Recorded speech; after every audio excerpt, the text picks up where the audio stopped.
সন্ধ্যা 7টার পরে আমরা চাইছি যে বিভিন্ন মার্কেট প্লেসগুলোতে যাতে বিদ্যুৎ ব্যবহার না হয়, এ ব্যাপারেও আপনাদেরকে একটু খেয়াল রাখা প্রয়োজন, খেয়াল রাখতে হবে। উপস্থিতিবৃন্দ, মোবাইল কোর্ট পরিচালনা কার্যক্রম নিয়মিত এবং দৃশ্যমান করার জন্য জরুরি পদক্ষেপ বা জোর পদক্ষেপ আপনারা দয়া করে গ্রহণ করবেন, যাতে করে আইন লঙ্ঘনের ক্ষেত্রে তাৎক্ষণিক ব্যবস্থা গ্রহণ করা যায় এবং জনস্বার্থ সংশ্লিষ্ট অপরাধ দ্রুত দমন করা সম্ভব হয়।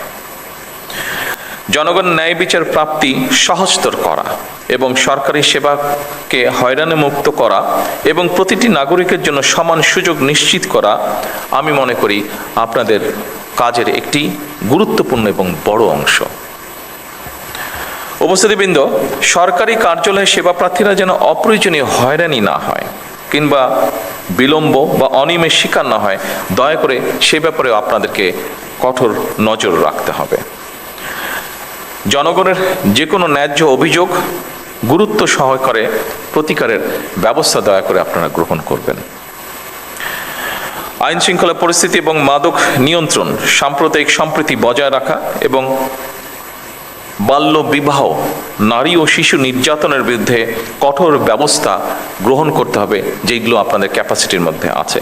বিশেষ করে আবারও আমি এখানে উল্লেখ করতে চাই, সাম্প্রদায়িক সম্প্রীতি, বাল্য বিবাহ, নারী এবং শিশু নির্যাতন, দয়া করে এই কয়টি বিষয় আপনারা আপনাদের ব্যক্তি অবস্থান থেকে দয়া করে পদক্ষেপ গ্রহণ করবেন। প্রশাসনিক অবস্থান আপনাদের আছে, তারপরে একজন মানুষ হিসেবে দয়া করে আপনারা এই বিষয়টিতে নজর রাখবেন না, আমি দৃঢ়ভাবে বিশ্বাস করি এতে। খাদ্যে ভেজালের বিরুদ্ধে কার্যকর ব্যবস্থা গ্রহণ একটি অত্যন্ত জরুরি বিষয়। এই খাবারটি আপনি খাচ্ছেন, আমি খাচ্ছি, আপনার পরিবারের সদস্য আপনার সাথে থাকছে, তারাও খাচ্ছে, কাজেই এটির প্রতি আমাদের নজর রাখা অত্যন্ত প্রয়োজন। এ ব্যাপারে সামাজিক সচেতনতা বৃদ্ধি করা প্রয়োজন।